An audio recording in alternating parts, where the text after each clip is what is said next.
Story Gears gives you a chance to work out your story in terms of its complications, your character's backstory, and motivation.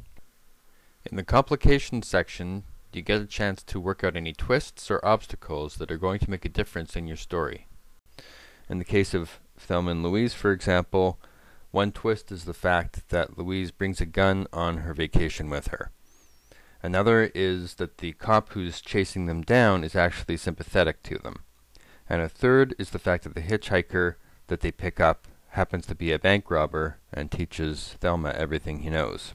There are a lot of obstacles in Thelma and Louise, but the biggest one is internally driven, and that is that Louise refuses to drive through Texas, and she won't explain why. And this is huge because they're going down to Mexico.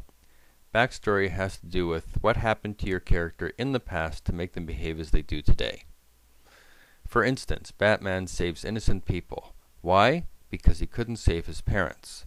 Dorothy dreams about killing a witch. Why? Because an old woman stole her dog.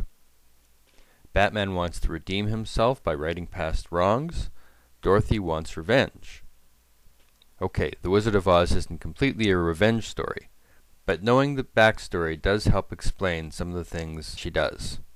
It's important to note that the backstory does not have to appear in the movie itself, as long as it's clear that it's a deep driving force and your main character has a kind of a mission. Once you have your backstory, it should be easier to figure out what your character's basic motivation is. What do they want? Some common motivators include love, self-esteem, redemption, survival, justice, or revenge. A clear motivation keeps the audience invested in your movie, eager to know the outcome.